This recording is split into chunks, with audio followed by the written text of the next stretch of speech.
Period number 1 start हो चुका है। ये ऑटोमेटिक बेल ने हमें निर्देश दे दिया है। मैं अपनी बात संक्षिप्त शब्दों में आज बोलूंगा।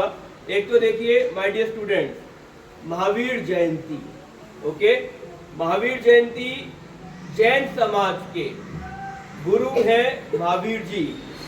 उनका जन्म दिवस के रूप में हम महावीर जयंती को मनाते हैं। अब कई जगह हम देख रहे हैं कि आज भी मन रही है और कल भी मनेगी, क्योंकि तारीखें थोड़ी सी इस तरीके की हो गई है। गवर्नमेंट के हिसाब से, आपके कैलेंडर के हिसाब से आप सबकी छुट्टी कल है। आज के दिन सारे स्कूल्स वगैरह खुले हैं, लेकिन महावीर जयंती के उपलक्ष्य के अंदर कई सभा होती है, बड़े बड़े प्रोग्राम होते हैं, यात्रा निकलती है। वो आज के दिन हो रही है। जैसे आप देखते हैं रामलीला मैदान के ऊपर एक बहुत बड़ा प्रोग्राम हो रहा है जैन समाज का, वो आज हो रहा है। ऐसे ही यात्रा निकलेगी, वो भी आज निकलेगी। लेकिन माय डियर स्टूडेंट, आप लोगों को इस एज के अंदर जो हर धर्म अच्छी अच्छी बातें सिखाता है, वो सीखने के एक लगन होनी चाहिए।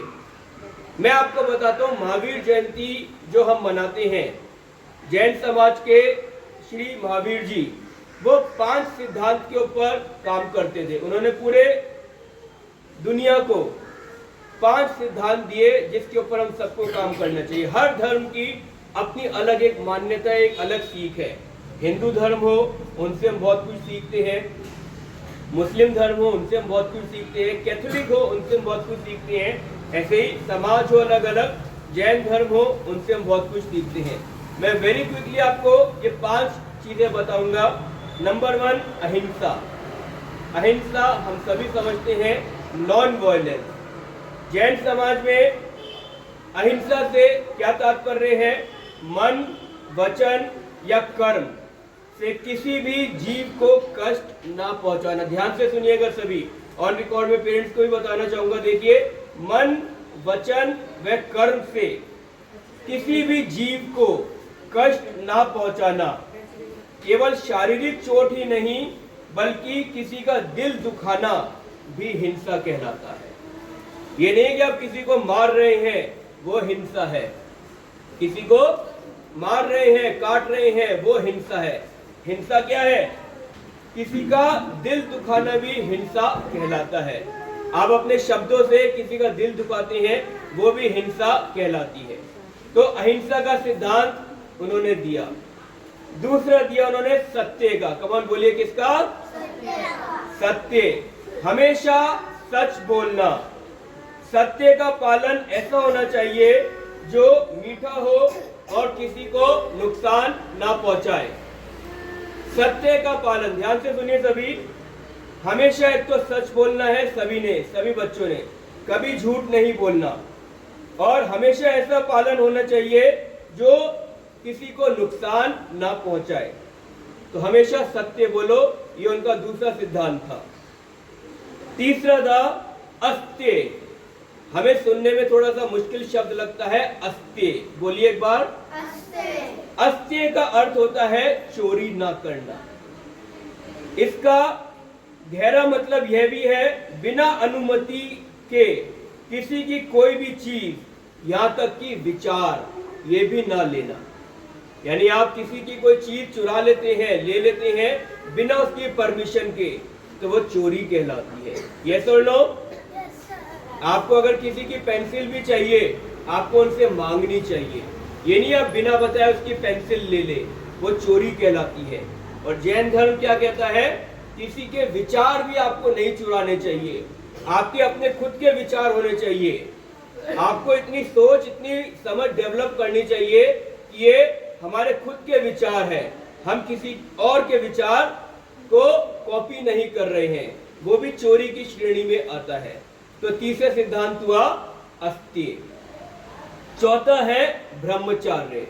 चौथा क्या है? ब्रह्मचार्य। ब्रह्मचार्य का सिद्धांत क्या कहता है? अपनी इंद्रियों पर नियंत्रण रखना और सादगीपूर्ण और अनुशासित जीवन जीना। आपकी इंद्रियां होती हैं 5 इंद्रियां। 5 इंद्रियां घोड़ों के समान होती हैं, वो अलग अलग दिशाओं में जाती हैं। आपको अपने मन को नियंत्रित करना चाहिए और साथ ही साथ सादगीपूर्ण जीवन जीना चाहिए और अनुशासन का जीवन जीना चाहिए, डिसिप्लिन। जो आपको स्कूल के अंदर बार बार सिखाया जाता है कि हमेशा टाइम पर सोइए, टाइम पर उठिए और सब काम टाइम पर करिए। That is called discipline. आप स्कूल ड्रेस में भी आ रहे हैं, ये भी आपका डिसिप्लिन है। आप आई कार्ड पहनकर आ रहे हैं, ये भी आपका डिसिप्लिन है। आप स्कूल टाइम पर आ रहे हैं रोज, ये भी आपका डिसिप्लिन है और पंक्चुअलिटी है। तो चौथा सिद्धांत क्या हुआ? ब्रह्मचर्य। और पांचवा और अंतिम सिद्धांत जो महावीर जी ने दिया था वो था अपरिग्रह। बोलिए, अपरिग्रह। थोड़ा मुश्किल शब्द है बोलने का, लेकिन नया शब्द भी हो सकता है आपके लिए सीखना। इसका अर्थ है अनावश्यक वस्तुओं का संग्रह ना करना, आपकी जरूरतों को सीमित रखना और धन संपत्ति के पीछे ना भागना। माय डियर स्टूडेंट, ये सिद्धांत क्या सिखाता है कि हमें अनावश्यक वस्तुओं का संग्रह नहीं करना चाहिए। यानी आपकी अलमारी में अगर आप देखेंगे, बहुत सारी चीजें हो सकती हैं जो आपके काम की नहीं है, या आपने बहुत टाइम से ऐसे कपड़े रखे हुए हैं जो आप पहनते भी नहीं हैं। तो ऐसी चीजों को क्या करिए? डीक्लटर कर दीजिए, उनको निकाल कर फेंक दीजिए। अनावश्यक वस्तुओं का संग्रह नहीं करना चाहिए, क्योंकि अगर आप जो चीज आपको आवश्यकता नहीं है आप फिर भी उसको लिए जा रहे हैं, तो इसका मतलब क्या है? वो किसी और के काम आ सकती है।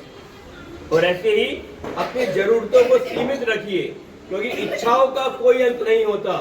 आज आपके पास में साइकिल है, आपकी इच्छा होती है कि मैं मोटरसाइकिल खरीदूं। मोटरसाइकिल आपके पास में होती है, आपकी इच्छा होती है मैं अच्छी बाइक खरीदूं। आपके पास में अच्छी बाइक हो जाती है, आपकी इच्छा होती है मैं कार खरीदूं। कार से फिर आप और इच्छाएं बढ़ती रहती है। इसलिए अपनी इच्छाओं को सीमित रखना है हमें। महावीर जी यही कहते थे कि जो प्राप्त है वही पर्याप्त है। इसलिए माय डियर स्टूडेंट, देखिए आज जैन धर्म के महावीर जी से महावीर जयंती के उपलक्ष्य में हमने ये बातें सीखी हैं, और यही हम सबको अनुसरण करनी चाहिए लाइफ में। We all should follow the principle. सारे धर्मों में कुछ अच्छी अच्छी बातें निहित होती हैं। हमें एज ए स्टूडेंट और एज ए टीचर हमें क्या करना है कि सब अच्छी अच्छी बातों को अपने मन में लेना है, जिससे हमारा भविष्य बहुत अच्छा बनते जाए और हम अच्छे रास्ते पर बढ़ते जाए आगे। आ रही बात समझ में? ओके, चलिए अब बहुत टाइम ले लिया आपका, पहला पीरियड है आपका। अच्छे